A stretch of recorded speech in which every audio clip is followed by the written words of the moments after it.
Good afternoon and welcome to the Quantum Alignment Show. I am Karen Curry Parker and we are going to be talking today about the end of spiral dynamics, which is, technically speaking, the title is not a particularly sexy title, but it is a really important conversation that we're going to have, because what we see when we talk about growth and expansion, when we talk about setting goals, when we talk about setting intentions, when we talk about committing to getting stuff done, when we're looking at what needs to happen for us to break through to a different level of growth and experience in our lives, we find that we tend to have predictable places where we get stuck and bungled up. It is very common in our conversations, even in our conversations that we have around human design, to be okay with the continuation of coming up to that same stuck point.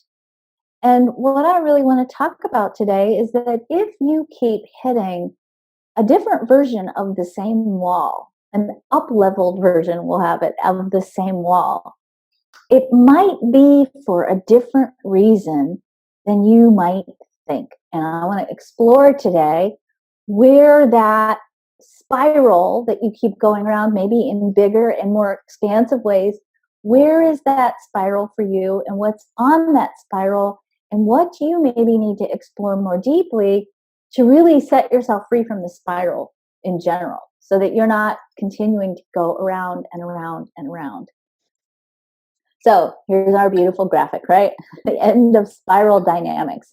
You may have heard the expression, new level, same devil. Today we're going to talk about how to get rid of the devil.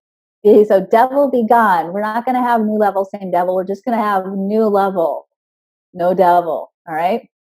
So we have to start first by just a very basic introduction to the human design chart, just because I know that for some of you this is new and some of you have been here forever and you're like, you know everything already, but let's try to meet somewhere in the middle. The human design chart shows you your life purpose. It shows you your strength. It shows you your weaknesses. It shows you your potential for wisdom, how to best make decisions, how you experience the world, and of course, more than that. It is a blueprint for your human experience and condition. In this chart is the story of who you are. But that story is an outline. Okay, it's not like it's all the way written. It's just an outline. And some of you are going to have an outline that has a little bit more detail, has a little bit more rigidity to it. So especially for those of you who are 5th and 6th line profiles, your story outline or your plot is not as fluid as maybe somebody with a 1st, a 2nd, or a 3rd line profile, especially a 3rd line profile. So some of you will have a little bit more detail in your story. Some of you will have more flexibility. But here's the piece that I want you to really get. You know, you can have a story outline, and what you plug into that outline is going to be, has the potential to be very different, and to a certain degree can change the nature of the story. You know, when we look astrologically at twins, for example, and you look at the charts of twins, most twins have the same chart, or in human design, except down to, you know, unless you know like the birth time down to the second, most twins have identical charts. And yet they are two different people with two very different life stories, because even though the plot outline and the template, the outline itself is the same, what they plug into that outline can be different.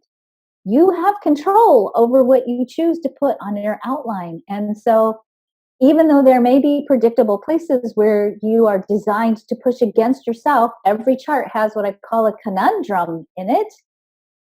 But that conundrum, at a certain point, you can master. And once you become masterful of it, it doesn't become that same hiccup, except a bigger, more evolved version of that same hiccup. It becomes a place where you have the potential for growth without the devil. And forgive me for using devil references. It's really, I don't tend to as religious at all. I'm just being silly. When we look at the chart, we see that the highest expression of humankind is the full engagement and joy that allows us to evolve by learning from and leaving the past behind by consciously and consistently expressing our authentic potential and making our unique contribution to the world. That unique contribution, by the way, is you being you. It's not what you do, it's who you are. Taking our direction from spirit, being physically vital, having all the resources we need to fulfill our destiny, and taking actions that are only for our not only for our good, your good, but for the greater good of the world. In other words, when we look at the chart, we see that we are designed to feel good, being who we are and doing what we came here to do. And by the way, in case you forgot over the course of this week, we're actually also designed, hardwired, to be nice to each other. So let's try to keep doing that more. But sometimes when we live life and we go down and we, express the story of who we are, we experience pain. And that pain can be financial pain, spiritual pain, relationship pain, physical pain, career pain. Pain is something that gets our attention. It hurts us in some way. What we see about pain is, and we tend to want to try to heal pain. You can get rid of pain, you can heal pain, but if you don't get to the root of pain, you're not really going to be effective in mastering pain over the duration. Because we misinterpret pain if we think of it as a product, or rather, if we think of it as the problem. Pain is not the problem. When we experience pain, pain isn't the problem. Pain is the symptom. Pain is a barometer that tells you how close or how far you are from expressing your true self. The more you live off your chart, meaning the more misaligned you are with your authentic self, the greater the pain, suffering, and the chances you have for physical illness, financial pain, emotional pain, the greater the chance is for you to be experiencing pain in some place in your life. That pain is telling you, hey, you're out of sync here. Something about how you're expressing yourself in the world isn't aligned with what's true and important and valuable and precious about you. The human design chart can be used as a tool to help you discover the source of pain. And today I'm going to do a really broad pass over this conversation. We're going to look at pain in general today as a symptom and some of the root causes of pain and why we get stuck in these spiral dynamics. So if we look at the chart as a source of information about the potential for our vitality, the potential for our well-being, and we understand that if we are experiencing vitality and well-being, every piece of the chart can teach us or show us where we need to bring our life expression back into harmony with our natural design, who we are, so that we can begin the process of minimizing that warning signal of pain that we're experiencing. So I'm going to give you an example because I think this will hopefully help you really understand what's possible when you really look at the chart as a spectrum of potential and really begin to explore your own personal charts in the context of how are you expressing the potential in your chart? Are you expressing the high expression, or are you working with a lower expression of the potential or the archetypes in your chart? So I'm going to back up for a second and do just a little bit of just a different way. It's not radically different, but a different way of looking at this chart, because if you can see the chart from this perspective, it's kind of cool. This chart, the human design chart, which is a synthesis of Eastern and Western astrology, the Chinese I Ching, the Hindu chakra system, Kabbalah, and quantum physics, is really a cross-cultural index of archetypes, okay? It's a cross-cultural index of archetypes. It's got Eastern archetypes in it. It's got Western archetypes in it. When we look at the information in this chart, it's basically just a Rolodex of human potentials. Now, I talk about it in the context of potential because every aspect of your chart, whether it's open, meaning wherever you have white in the chart, we call that open. Wherever you have white in the chart, that's where you're taking energy and information in. So wherever you have openness in the chart, you have the potential of experiencing a wide range of potentials, because you're going to be getting that energy from all the people around you. And as the people change and as you change your environment, what you experience in your openness shifts and changes. And then in the context of also your definition, so anything that's colored in the chart is what you have, what we call defined. So everything that's colored in is defined. That's energy that you have consistent and to a certain degree more fixed or rigid ways of experiencing. Either way, whether you have something open or whether you have something defined, you always have a choice as to whether you're going to experience or express the low energy of it or the high energy of it. Archetypes are neutral concepts. This chart, which is just this giant collection of cross-cultural archetypes are just possibilities or potentials.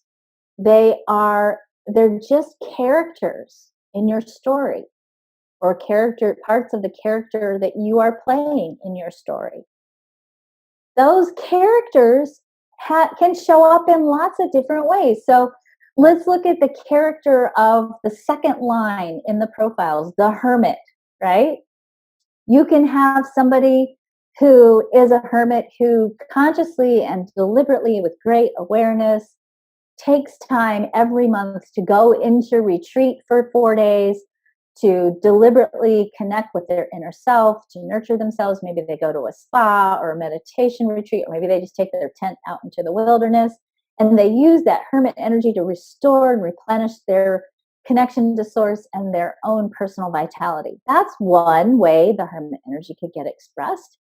Or maybe, here's another way, the hermit could be like Boo Radley, right? In To Kill a Mockingbird, you have this recluse, right? Who peeks out into, between the blinds and doesn't come out until there's a real need for him to come out and to make a heroic act in the end, right? So, the energy or the archetype of hermit has a spectrum of how it can be expressed.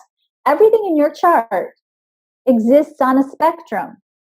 And what you're expressing right now probably is the sum total of all the experiences that you've had, your genetic programming, the belief systems you've been inculcated with, all of those pieces of your conditioning, your imprinting in this lifetime are influencing how you express the archetypes in your chart. The beauty and the power of human design is that when you understand your chart, then you start to have more power and control and conscious choice over how you're going to express that chart. So back to my example here. This is the gate 48. The gate 48 is the gate of depth. I did not say death, I said depth.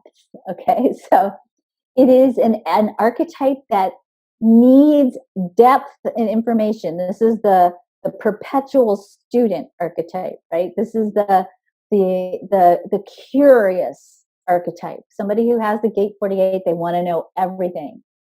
So in the high expression, this is someone who has a depth of knowledge and who understands that sometimes when you have enough knowledge, you take action based on that knowledge. That's probably what I would consider to be the highest expression of the gate 48. You're wise, you have a lot of information and knowledge, and when the time is right, you act on that knowledge.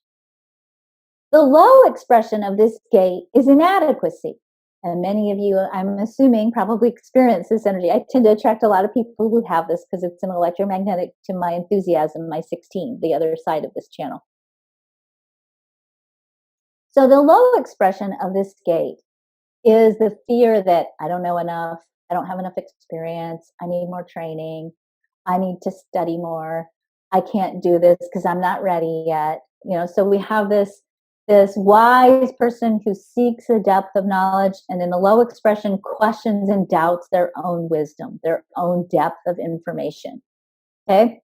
You have a choice to live out either one of these expressions, or because it's really a spectrum, anything in between. And you might find, if you have this gate defined in your chart, that you're all over the spectrum, depending on what's going on and who you're with and what you're studying.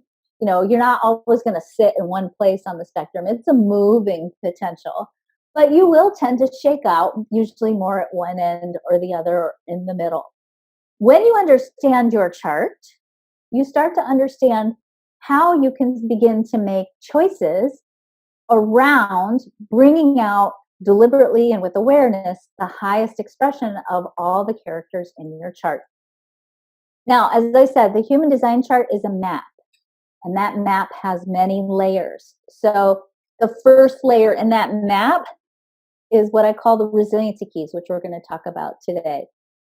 Each one of these layers, by the way, gives you a different set of archetypes to play with. We are always working on an integrated level with all of these archetypes. But when we're trying to get to the root of pain, or when we're trying to find out where exactly does that devil live that keeps kicking my butt every time I up level, we have to look for that devil, or we have to look for that root of pain in all these different layers. We usually start, in fact, we always start with what I call the resiliency keys, which I'm going to explain to you in just a minute. The resiliency keys are 9 core archetypes that are a synthesis of all the archetypes and the human needs in the chart. And those 9 resiliency keys have to be functioning at the highest level possible if you're going to break free from spiral dynamics. The next level of archetype in the chart is your type. Your type presents its own energy challenges, its own spectrum of potential. The next level that influences you, that may be carrying is one of the sources of your pain, where you may be out of alignment with yourself, is your profile. The next one is going to be your centers. I know that a lot of people teach that the open centers are hugely problematic and defined centers are awesome. I'm going to tell you that you can have great and beautiful experiences in your open and your defined centers, or you can have crappy and horrible experiences in your defined centers. So, I mean, it's real, and your open centers. So again, your center's definition, whether it's colored in or white, is still a spectrum of potential, and you can have definition in your centers that can still give you pain if you're not, especially if you're not living true to that energy that you're carrying. The circuits, each in this chart, there's actually circuitry. If you looked at the hardwiring of the electricity in your house, you know that you have circuits in your house, right? You have the stove and the refrigerator and the bathroom lights, right? Those are the things that always blow in my house anyway. You know, the circuits are connected to each other and work together. There are 3 kinds of circuits in the human design chart. And those circuits also contain a spectrum of potential. And when you understand the circuitry in your chart, you can start to bring out the conscious expression of the circuitry. And of course, there are 64 gates in the chart. And those can also be usually at the root of the root of the root of pain. So when we look at the chart and we're looking at where is the pain, we're usually starting first with what's resiliency keys is being a problem, what's going on with your type, your profile, your centers, your circuits, and your gates. And I'm not going to get into this at all because it's pretty complex, in-depth analysis of a chart, but certainly any of my quantum alignment practitioners have been well trained in knowing how to look at the chart and to help you find the emotional archetype-based source of any pain you might have in your life based on what's going on in your chart. As I said, each layer in the map has more and more nuanced themes. Each layer gives us a challenge or a choice point, which gives us awareness and consciousness, enabling us to break unconscious patterns, meaning when you understand your chart, you can choose high or low expression here.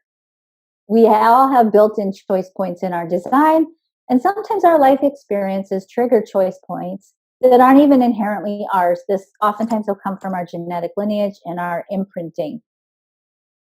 Choice points create questions, they create motivations, they can be high or low. If you're living out the low expression of your chart because you are designed to be a high functioning, abundant, trusting, creative, expressive person, if you're not living in that space, then you will be living the low expression, and that low expression will often give you pain. High expressions usually manifest as joy and abundance. When I'm talking about abundance, I'm not talking about piles of money. I'm talking about experiencing well-being in your life. Your choice points create struggle. You are designed to struggle. In fact, we see in the chart that struggle is often a catalyst for growth. Okay?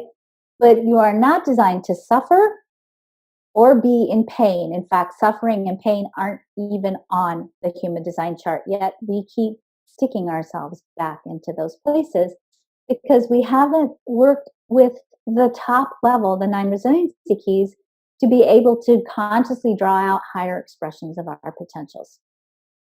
If you take the human design chart and put it in a blender, which is what I'm trying to say with this graphic, if you take the chart and you put it in a blender and you word it up, and you started to look at the relationship between all the little parts of the chart, the gates, the channels, the types, the centers, if you looked at all of these things, you would be able to distill all of those parts into 9 core areas of focus or 9 core archetypes. I call those 9 core archetypes the resiliency keys.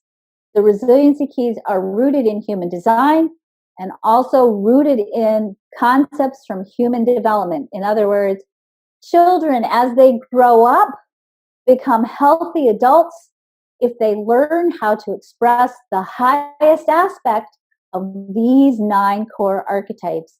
And for them to become healthy and mature and resilient as adults, as parents or as teachers or community members, we need to support children in getting those needs met appropriately so that they can become resilient. Now, most of you, probably all of you, are not children, and you are probably carrying within you old experiences, old traumas, even genetic memories. These aren't even your memories, genetic memories that may have triggered for you a consistent expression of a consistent low expression of any of these 9 resiliency keys. And I'm going to tell you, if you haven't cleared any of the trauma, any of the beliefs, any of the old experiences, any of the genetic triggering that you might be carrying around any of these 9 resiliency keys, you will be stuck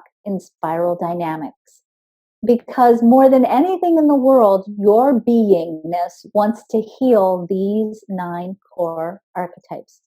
These 9 core archetypes are literally the key for you to unlock the full potential of your human story, your human design chart.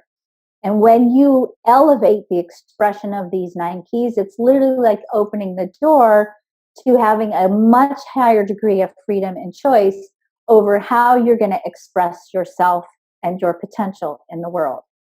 So let's talk about choice one more time before I tell you what these 9 resiliency keys are. Every time you make a choice, whether it's a big giant macro choice like I'm going to move to Costa Rica, or a micro choice, what do I eat? Am I going to work out today? Am I going to meditate today? Am I going to get some good sleep for myself today? Am I going to express the wisdom of who I am in its highest potential today? Anytime you're making a choice, the way in which you go about making that choice and the end result of what choice you make is going to be influenced by where you rank yourself on the 9 resiliency keys. So if you are stuck and you seem to be going around in a circle, dealing with the same issue over and over again, maybe you've gone to therapy for this issue, maybe you've gotten coaching for this issue, and yet 25, 30 years later, you still keep bumping up against it. First of all, if that's true, if that's what's happening for you, I really want to say to you, this is not your fault. I am not in any way blaming you or causing you to go, man, I screwed up. That's not the point of this conversation at all. I am saying that we are still unraveling the mystery of the human experience. And we are certainly still unraveling the mystery of what motivates and drives us on a emotional, spiritual, psychological, even neurobiological level. And science in the last 15, 20 years has made huge shifts in understanding what drives us. For example, we now understand that for many of us, the choices we make are rooted in our genetic components. And those genetic components, the expression of those genetic components, are influenced by the choices, the experiences, the past traumas of our ancestors up to 7 generations before you were born. So if you're stuck in what we might call an epigenetic loop, meaning your ancestral lineage is triggering your choices. So let me give you a very concrete example. Let's say your great-great-grandparents were in West Texas during the Great Depression / Dust Bowl. And I don't know if any of you have family that comes from that area, but that was a place where during the Great Depression there was extreme poverty. People lived in boxcars and they lost everything because dust came and there were no crops, and there was so, it was just a very tragic era. And of course the Great Depression meant that the entire country was experiencing an economic downturn. Parents and grandparents, or people who lived through that time and survived, many of them were very traumatized by that time, and they conserved everything they got. My first husband's grandmother was from West Texas, and when she died, and we went through her home and prepared the home to sell it, every drawer had like every rubber band she had, she'd saved every rubber band, every piece of paper, every string, nothing was thrown out from this, this sense of, I need to hold on to this. What if I need it later? This trauma from going through and making it through the Great Depression. If that's in your lineage and you're experiencing financial pain, your human design chart is first and foremost going to tell you a lot about how is that financial pain manifesting. It's going to show you a lot about where energetically some of those roots of that financial pain might be. But that's also going to be augmented by what happened in your family lineage. You may have already been born with this fear of, what if I don't have enough? I need to hoard. I need to hold on to. I need to be, restrictive with my finances, because what if I don't have enough? And that may not even be yours. That may be something that came from your lineage. But that lineage can be cleared. In fact, our research shows that when we start to tell a different story about who we are, when we begin to change our identity based on our telling of a new story of who we are, we actually begin to shift and change our genetic expression. We change the way our DNA functions. Okay? That's huge. But if you do not have a high functioning output on the 9 resiliency keys, it will be very difficult for you to reprogram that genetic expression and reprogram that genetic memory. So whenever you hit a choice point about how you're going to express yourself in the world, your choices, macro or micro, are being influenced by the 9 resiliency keys and where you rank yourself on the 9 resiliency keys. These 9 resiliency keys are 9 cores that are at the root of healing, maturity, health, and resiliency. You have to function at the highest level of these keys if you're going to get out of struggle in your chart. And they are at the root of most pain and trauma. So I'm going to go through the 9 resiliency keys. I'm going to tell you which centers they are most frequently associated with. That doesn't mean that they are absolutely about those centers. It doesn't matter, by the way, if the centers are defined or open. Okay, this is really just looking. Remember, we put everything in the chart in a blender, right? So, but I want you, rather than to go back and forth and look at your chart, because the human design chart is awesome, it also doesn't explain everything. I want you to just, as I read these statements and tell you a little bit about each of these keys, to really just drop in to a feeling level with yourself about how do you experience this energy? really feel into, are you living out the high expression of this? Do your choices reflect the highest expression of this key? Or are you living out a lower expression? I will tell you at the end some ways that you can go about starting to heal that. But for now, I want you just to tune into, where are you on these keys? Where do you rank on these keys? So the very first key is lovability. How lovable do you perceive yourself to be? Do you believe that you can be loved and accepted for who you are?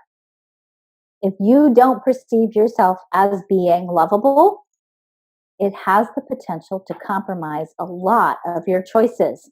You are probably compromising yourself in most of your choices because you are driven by a desire to be loved and accepted for who you are. It's hardwired into us. This is basic human need, right? Babies are a great example. I mean, babies are hardwired to be loved. They need to be loved to live. And if we don't get our love needs met from the start, and we carry this wounding in our lovability, then we run the potential of making choices over the course of our life to try to prove our lovability to others or to ourselves. Right? Lovability is primarily associated with the G center. The G center. Usually, if it's defined, you question your ability to be accepted for who you are. If it's open, you question your ability to be loved for who you are. The second resiliency key is empowerment. Empowerment is the ability or the sense and the awareness to have control or to be able to take control over your life. Now, let me just say, you can't control your life. Okay? Life's going to happen in the sense that you may be doing everything right and the unexpected might happen. That's part of how we grow in our human journey, right? Sometimes the unexpected happens. But you have control over how you handle it, right? You have control whether you freak out and get angry and rageful or depressed and broken, or you have the choice to say, okay, this is a part of my story. It's not a particularly happy part of my story, but it's part of my story. Where can I find the blessings from the story and how can I move forward in my life? You need to feel powerful in your life. In fact, it's such an important human need that we go through 2 developmental cycles as we grow up that are about our learning how to have appropriate power. We go through it, and if you have a toddlers at home, your 2-year-olds, your 2 to 4-year-olds, or 2 to 5-year-olds are learning about power, how to be powerful. That's why they learn to say the word no. You go through a second developmental phase in your early adolescence from like 12 to 16, plus or minus a few years. Some of us have kids that are deeper into this for a longer period of time. That second cycle is also all about discovering, how do you tap into your personal power. If you feel powerless in your life, it will influence the kinds of choices that you make. And oftentimes what we do when we feel powerless, we overcompensate by power struggling or abdicating completely. Empowerment, by the way, is usually associated with either the will center, the sacral center, or the emotional solar plexus. Courage is the third resiliency key. We are not designed to be paralyzed in fear unless we are running from a bear. And even then, you're supposed to run, not be paralyzed, right? You're supposed to take action. And yet, many of us are paralyzed by fear and anxiety. We struggle with breaking through the fear and getting to the other side of whatever it is that we need to get through to experience the full expression of our mastery and our joy. So when you are struggling with courage, when you're letting fear run the show, and it's easy to do, there are a lot of places in our chart where we're hardwired to experience fear, but the purpose of that fear is to get you to act, not to get paralyzed. Okay? When you don't know how to work with fear and use it as a pushing off point for action, and you get stuck in the fear, it'll influence the choices you make, for sure. So courage is usually associated with the G center. By the way, when I'm saying these centers, I'm also saying it's associated with all of the gates on the center. Okay, So, for example, if I say courage is associated with the G center, I'm saying it's associated with the G center and also the gate 10, the 7, the 1, the 13, the 25, the 46, the 2, and the 15. Those are all the gates around the G center. So all of those gates can also be associated with courage or the low or high expression of courage. So courage is associated with the identity center, the spleen, the sacral center, the solar plexus, and the solar plexus center. I really invite you to take one of those questions for the next 9 weeks and just dive deep into that question and explore it and really ask yourself, am I living out the highest expression here? And if not, what's holding me back? And this is the most important question to ask yourself. What would my life look like if I lived more courageously? What would your life look like if you lived out the high expression of the 9 resiliency keys? The next resiliency key is called decisiveness. This is a big one for a lot of people. It's knowing how to choose what's right for you. In my coaching practice, I will tell you that most of my clients struggle with knowing how to choose, with knowing their right way of making a good decision. This is, of course, the brilliance and the beauty of human design is it teaches you exactly how you should be making a decision. There are little nuances along the way, like what if you're emotionally defined, or what if you have splenic authority. So for the most part, with great clarity, your chart tells you exactly how to make your decision. But if in the past you've made decisions that you didn't like, or you made decisions that left you feeling like a failure, or maybe even created great loss in your life, you might be stuck with making a good decision, or you might be afraid of making decisions. And that getting stuck in that decisions or not making a decision can really influence the choices that you make about expressing who you are. So the question here is, do you know how to choose what's right for you? And I will tell you that decisiveness is associated with every center in the chart except the throat and even the root center. So everybody's going to have adventures with decisiveness on some level. And yet it's also one of the easier resiliency keys to clear, because once we get rid of the trauma of past decisions and you then learn your human design, you can learn a pretty easy system to learn how to make good choices. Emotional wisdom is the next resiliency key. Your emotional energy is the most creative energy in the chart. It's actually the energy with which we create the frequency of energy that calibrates our heart center, that calibrates the magnetic resonance field in the heart, and influences what you attract and create in your life. We get confused about emotions, but emotional wisdom is really the capacity to know the difference between reacting, being reactive, versus being deliberate. So when you can consciously and deliberately use your emotional energy for your creative power, as part of your creative power, then you are emotionally wise. If you're being reactive, then you are probably making a very interesting set of choices. So the question here is, does emotional energy keep you from acting deliberately? And that's really more for our emotionally defined listeners. If you have an open solar plexus, you can ask yourself, do you compromise what you want because you're emotionally empathic? Do you compromise what you want in order to keep others happy? Are you denying yourself because you're in a codependent pattern because you're sensitive? The emotional wisdom is, of course, associated with the emotional solar plexus. Self-trust is your ability to trust your own inner wisdom. It's your ability to trust your intuition, and of course, to trust your knowledge, your value, and everything else in your chart. So if you trust yourself, you will be willing to take leaps of faith and do what's right for you, regardless of what anybody else says. If you trust yourself, you will feel confident in making good decisions and choices for yourself. You will make a very different set of choices for yourself if you trust yourself. Self-trust is most frequently associated with the head center, the ajna center, and the spleen center. The next resiliency key is vitality. You are burned out. you will be making a very different set of choices, and you will be stuck on a spiral. In fact, you'll be very stuck on a spiral, because what happens a lot of times is when you're burned out, nothing happens. So opportunities don't show up, phone calls don't come, emails don't come, nothing happens. You get into dead space. And that dead space is actually you creating it, because you know that you need to rest. But we get desperate in dead space, right? We get desperate when we're in the void and we think, oh, I got to do something, I got to do something, I got to do something, because nothing's happening, instead of listening to the void and saying, oh, wait, this is my pause.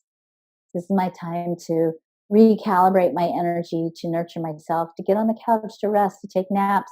I'm trying to find the Murphy Brown show, because I don't have TV. That's what I want to do today for my respite, is find the Murphy Brown episode from last night and watch it. That's what I want to do to restore my vitality today. If you are not feeling vital, if you're feeling burned out, it's going to affect the choices you make. So the question here is, are you fully expressing your vitality and energy? And if you're not, or you feel like you can't, then what do you need to do to change that expression of that archetype? Vitality is most closely associated with the throat, the will center, the sacral, and the root center. Authenticity is the feeling that it's okay to be who you are in the world and to fully express the truth of who you are. I find that most of my clients really don't feel safe expressing who you are in the world. You know, who you are comes from your heart. The G center is part of the heart chakra. You know, to have the courage to express yourself from the heart, you know, is really vulnerable. And many of us don't feel that it's safe to do that for ourselves. And we hide. And again, remember, whenever you are hiding who you are, or you're denying the full expression of who you are into the world, number one, you're not fulfilling your life purpose, and you're going to feel that as pain. And number two, it's going to make you construct a fake life that's going to be a facade based on some fake character that you created because you didn't think it was safe to be who you are, so you decided to be someone else. And that doesn't work. It just creates more pain. It creates stuckness on this spiral. Authenticity is most commonly associated with the throat center and the identity center. Last but certainly not least, self-worth. Self-worth is about knowing how valuable you are. If you are not recognizing and standing in your value, meaning you're asking for what you want and need, you're loving yourself and valuing yourself enough to nurture yourself, to take a break, to take a pause when you need a pause. When you value yourself, you're setting good boundaries, and you're willing to defend those boundaries no matter what. You're not being codependent, you're being interdependent, and you're taking care of yourself so that you can give more to others. When you're valuable, you ask for what you need in return from others. If you don't value yourself, you will compromise who you are. You will compromise the heart of who you are, because this is also part of the heart chakra.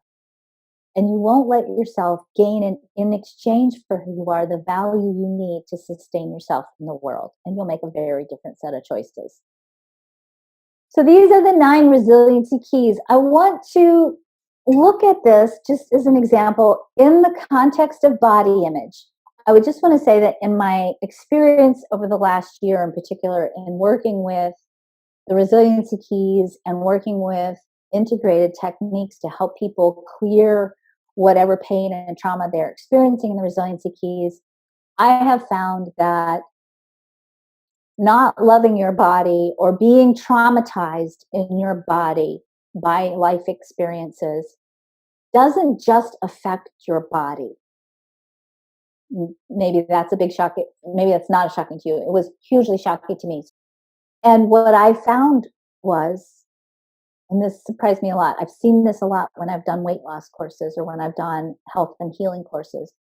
But what I found was that a large majority of the people taking the abundance program, people struggling with money, were at the root of it struggling with trauma that they'd experienced to their bodies, whether it was through abuse or molestation, or just in general not loving their physical form and hiding from wealth, hiding from money because their body was still carrying this trauma in it. And I think, frankly, it's a core issue for many of us as women in particular. I want to look at this today in the context of body image and your chart. So let's say that you are struggling with body image. Okay, that's I would say that's pretty normal. In fact, I just read a statistic yesterday. It said the average woman thinks negative thoughts about her body at least 13 times a day. I would say that for some of us, it's probably more than that. Okay. When you don't love your body, when you don't have a positive body image, you fail to take care of your body.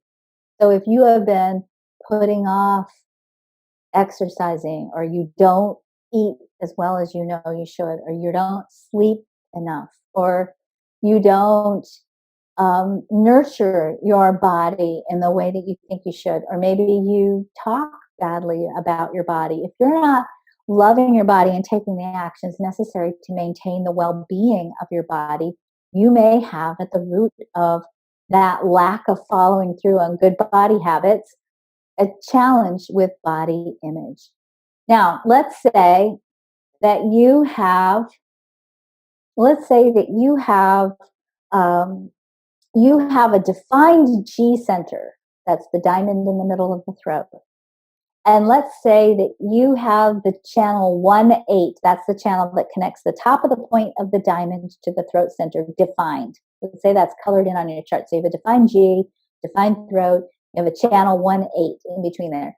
Anytime you have a channel connecting the G center to the throat, and there are a couple of ways that that can happen. That can happen through the 1020 out the left, the 731 at the top, the 1-8 at the top, the 1333 at the top. Anytime you have a defined G and a channel connecting it to the throat, colored in, you are vulnerable to criticism, because anytime you speak with that configuration in your chart, you are speaking from the heart of who you are. And there's no filter, there's no other center it's going through, there's no other driver or motivation there.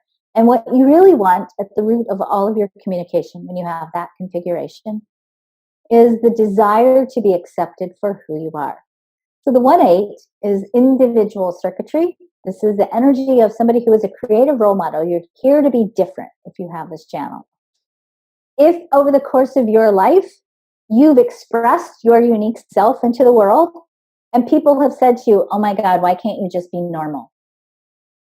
What's wrong with you? Why are you wearing those weird clothes? What are you trying to do? Make some kind of statement? No, we don't wear those kind of clothes in this city, in this town, in this family, right? Maybe somebody said that to you. Or maybe somebody looked at your hair and said, your hair is pink. Really? You're going to go with pink hair? Oh my God, that's so embarrassing. I don't even want you to, if you go to mom's house, if you go to your grandma's house like that, you need to wear a hat. Or better yet, why don't you just not come to dinner at grandma's house? Because, well, how am I going to explain that to mom? Right? Maybe you were shamed for how you looked or how you expressed your authentic self. Because your underlying driver, your resiliency key is, I want to be accepted for who I am. And maybe in your youthful experimentation of who am I, which is normal developmentally, you were not loved and accepted for who you are. And you learned to go underground with who you are. You learned to hide who you are. And whenever you do that, you stored that in your body, literally in the heart of who you are. Now, that energy connection is an energy connection that is related to your thyroid, okay? Because your thyroid is part of the throat center. And when you are hiding who you are, it very often affects the thyroid. Now, the thyroid is the master gland to the endocrine system, which is a system of glands throughout the body. But what we usually see is when somebody crashes their thyroid, they also, in conjunction with that, crash their adrenaline. And what we see is then the body metabolism is affected, and oftentimes it slows down and it gets sluggish. And we start to not feel good, and we don't feel vital, and we gain weight. And then our body image, of course, goes down even more. And we stop feeling that it's okay to be who we are in the world, because now not only is it not safe because we're weird, right? Or other people think we're weird. Now it's also not safe because now we don't fit society's standards of beauty.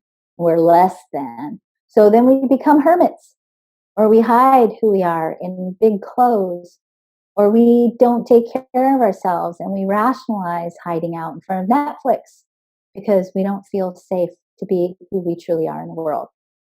So I'm bringing this up just because I'm wanting you to see how any issue where you think you're stuck, and especially if it's an issue that you've been dealing with around and around and around on a spiral, even if it's an issue that you thought you healed and then you went around the spiral and you came up against it again, I will challenge you to say that when you're hitting a same issue on a spiral and spiral dynamics and it keeps coming up every time you go around the circle, it's not because that's your issue to deal with. There might be elements of that there, but it's probably that you haven't gotten down to the root in the 9 resiliency keys of why that pattern is there in the first place. So spiral dynamics can potentially become a thing of the past if we can move into a place where we express the highest potential of the 9 resiliency keys.